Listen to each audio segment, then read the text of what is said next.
Hello students, तो आज हम करेंगे अपना टॉपिक लेटेंट हीट।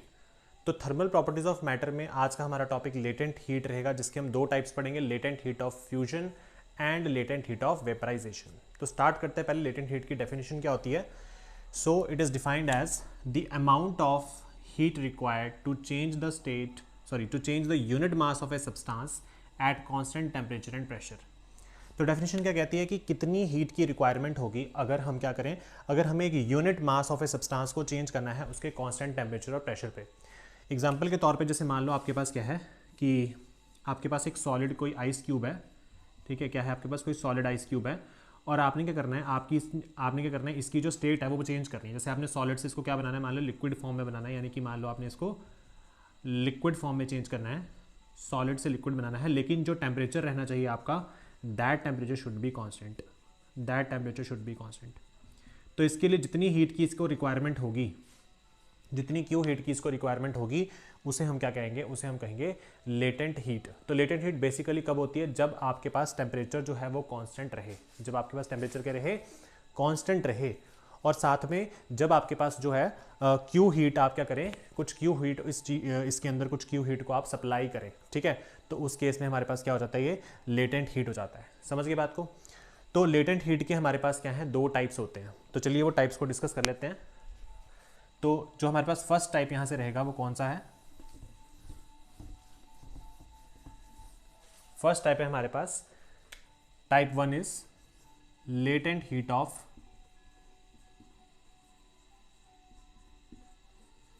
फ्यूजन, ठीक है। First type is latent heat of fusion. तो लेटेंट हीट ऑफ फ्यूजन क्या होगा हमारे पास, देखिए लेटेंट हीट ऑफ फ्यूजन हमारे पास क्या होता है कि अगर मुझे हीट की रिक्वायरमेंट है, यानी कि अगर मैं कहूं कि the amount of heat required to change the unit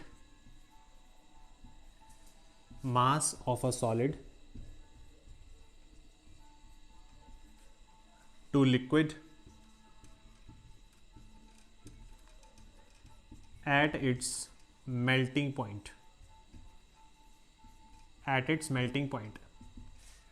तो यानी कि मुझे कितनी हीट की रिक्वायरमेंट है, अगर मुझे चेंज करना है किसी सॉलिड के यूनिट मास को लिक्विड के अंदर उसके मेल्टिंग पॉइंट पे। मतलब मेल्टिंग पॉइंट कितना होगा, आपको पता है कि अगर आपके पास एक आइस क्यूब है तो उस आइस क्यूब का मेल्टिंग पॉइंट कितना होता है, तो 0 डिग्री सेल्सियस होता है, ठीक है। तो मतलब मेरे को 0 डिग्री सेल्सियस पे टेम्परेचर जो है वो कांस्टेंट रखना है और मुझे इसकी स्टेट बदलनी है। आपने एक बात हमेशा याद रखनी है कि जब भी कभी स्टेट हमारी चेंज होगी, तो स्टेट चेंज होने पर, जैसे सॉलिड से लिक्विड होता है या लिक्विड से गैसियस स्टेट चेंज होती है, तो वहाँ पर टेम्परेचर जो होता है वो हमेशा कांस्टेंट रहता है, क्योंकि इस केस में एक लेटेंट हीट होती है उसी सब्सटेंस के अंदर, जो क्या करती है, उसकी स्टेट को बदल देती है। यानी कि जैसे फॉर एग्जांपल सॉलिड्स है, तो जो सॉलिड्स के अंदर की जो इंटर एटॉमिक फोर्सेस है उसको ब्रेक कर उसकी स्टेट बदल दे, उसकी स्टेट किस में बदल दे, लिक्विड में बदल दे, ठीक है। तो उसे हम लेटेंट हीट ऑफ फ्यूजन कहते हैं, ठीक है।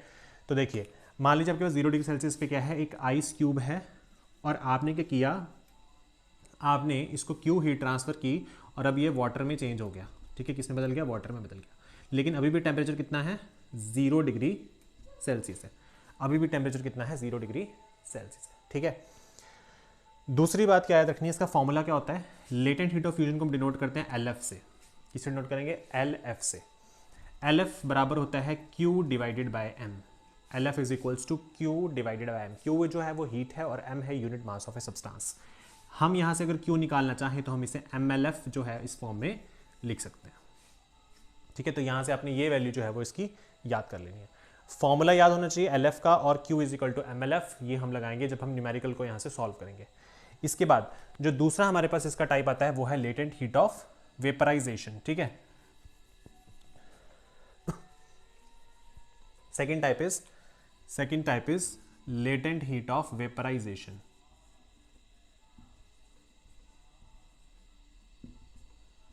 सो students, what is basically latent heat of vaporization, इसमें हम कह सकते हैं कि the amount of heat required to change the unit mass of a liquid. अब हम सॉलिड की जगह क्या कर देंगे, यहाँ पे लिक्विड कर देंगे, ठीक है। टू अब किस में चेंज करना है, इसको गैसियस में चेंज करना है, गैसियस स्टेट में चेंज करना है, gaseous state at its boiling point. अब ये काम किस पे होगा, बॉइलिंग पॉइंट पर होगा, क्योंकि बॉइलिंग पॉइंट कितना होता है 100 डिग्री सेल्सियस वाटर का, लिक्विड का, ठीक है। तो इसीलिए हम यहाँ पे क्या लिख देंगे, इसलिए हम यहाँ पे लिख देंगे the amount of heat required to change the unit mass of a liquid to gaseous state at its boiling point. तो इसकी एग्जांपल देखते हैं हम यहाँ पे एक।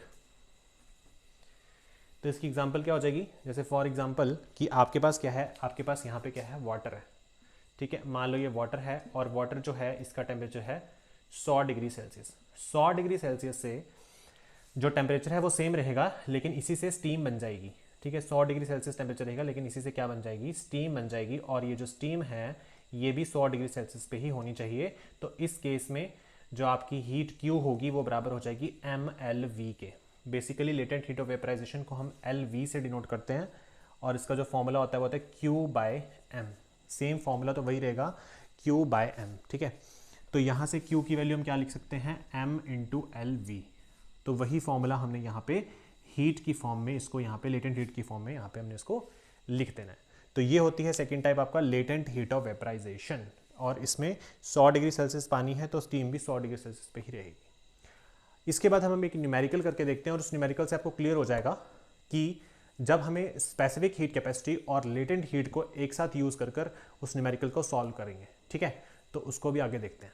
तो क्वेश्चन क्या कहता है, क्वेश्चन है find the heat required to convert 10 gram of ice at -10 degree Celsius into steam at 100 degree Celsius. Given LF is equal to 80 calorie per gram, LV की वैल्यू 540 कैलोरी पर ग्राम है, और C आपको दे रखा है ice का 0.5 and C of water दे रखा है 1 calorie per ग्राम पर डिग्री सेल्सियस। तो यहाँ पे जो C ऑफ आइस और C ऑफ वाटर है ये आपके पास क्या है, this is your specific heat capacity, और LV है latent heat of vaporization and LF is the latent heat of fusion, ठीक है। तो देखिए इस ऐसे क्वेश्चंस को कैसे सॉल्व करेंगे। तो सबसे पहले हमने क्या करना होता है कि इसमें हमने देखना है कि हमारे पास डाटा में दिया क्या है। आपको दे रखा है 10 ग्राम आइस है, तो यानी कि हम लिखेंगे कि 10 ग्राम हमारे पास क्या है, आइस है, ठीक है। 10 ग्राम आइस है जो -10 डिग्री सेल्सियस पर है, -10 डिग्री सेल्सियस पे है इस टाइम पे, ठीक है, -10 डिग्री सेल्सियस पे है। उसको हमने चेंज करना है स्टीम में जो कि 100 डिग्री सेल्सियस पे। तो देखो क्या क्या यहाँ से प्रोसेस होगा, तो आपने इसकी डायग्राम बना लेनी है, इससे आपको ज़्यादा क्लियर हो जाएगा कैसे सॉल्व करेंगे न्यूमेरिकल को। तो देखो -10 से पहले क्या होगा कि इसका कुछ टेम्परेचर जाएगा, और आपको पता है कि -10 से पहले इसका टेम्परेचर 0 डिग्री सेल्सियस तक जाएगा। क्यों, क्योंकि 0 डिग्री सेल्सियस पे ही तो आइस जो है वो आपके पास वाटर में बदलेगी, लिक्विड स्टेट में बदलती है।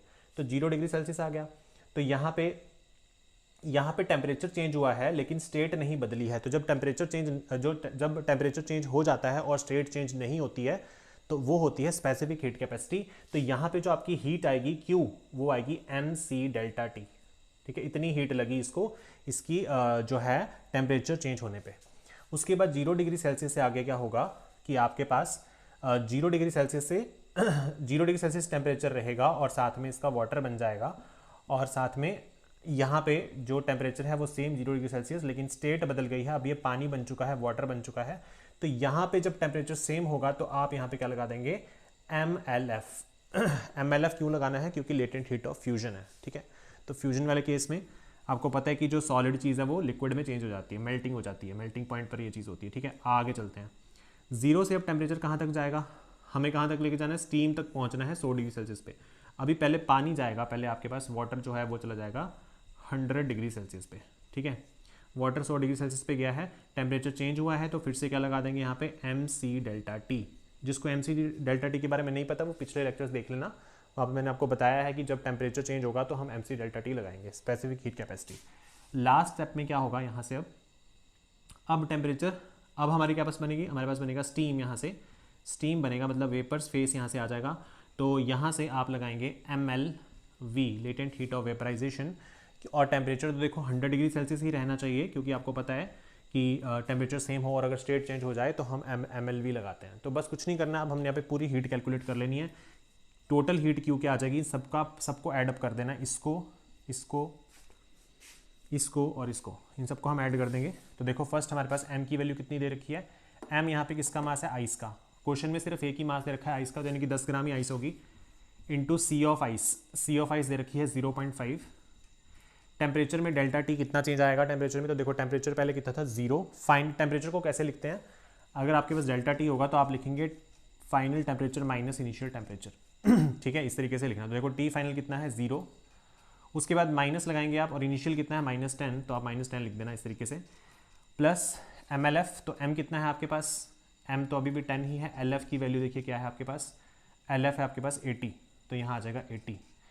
देन प्लस उसके बाद आ जाएगा MC डेल्टा टी, M की वैल्यू कितनी है 10, और C की वैल्यू कितनी है आपके पास, C किसका लेना है, अब इस बार हमने वाटर का लेना है, देख पा रहे हो आप, क्योंकि यहाँ पे वाटर है तो गलती से आइस का मत ले लेना, C ऑफ वाटर है 1, तो इंटू 1, फिर इंटू हम ब्रैकेट लगा देंगे यहाँ पे, तो यहाँ पे हमारे पास क्या बचेगा, मल्टीप्लाई लगा देते हैं, ठीक है, ब्रैकेट लगाकर क्या बचेगा अब यहाँ पे, delta T change in temperature कितना है 100 - 0, तो आप लिखेंगे 100 - 0, and last one is MLV, M मास कितना है अगेन 10, और LV की वैल्यू कितनी है आपके पास यहाँ पे, the value of LV is 540। Now we can easily calculate the this question, ठीक है, हम यहाँ से इस इक्वेशन को ईजिली जो है सॉल्व कर सकते हैं कैलकुलेशन करके। तो ये आ जाएगा 10 × 5/10 इंटू माइनस माइनस प्लस, तो 10 आ जाएगा, प्लस यहाँ आ जाएगा 800, और प्लस यहाँ आ जाएगा 1000, क्योंकि 100 × 10 1000 हो जाएगा, और प्लस यहाँ पे आ जाएगा 5400। ठीक है, ये 10 से 10 कट गया तो यहाँ 50 आ जाएगा, तो इनको ऐडअप कर लेना, 800 प्लस 1000 प्लस 5400, उसके बाद लास्ट में आ जाएगा हमारे पास 50। ठीक है, तो देखो हमने सबको ऐडअप कर लिया, ठीक है जी, यहाँ से 50 आ गया, ये 800 आ गया, 1000 आ गया, और 5400 आ गया, तो बचेगा 05121 ऊपर, तो 567, तो 7250 आपका राइट आंसर आ जाएगा यहाँ से 7250। ठीक है, तो इस तरीके से हम जो भी हमारे पास हीट होगी Q की वैल्यू उसको हम कैलकुलेट कर सकते हैं।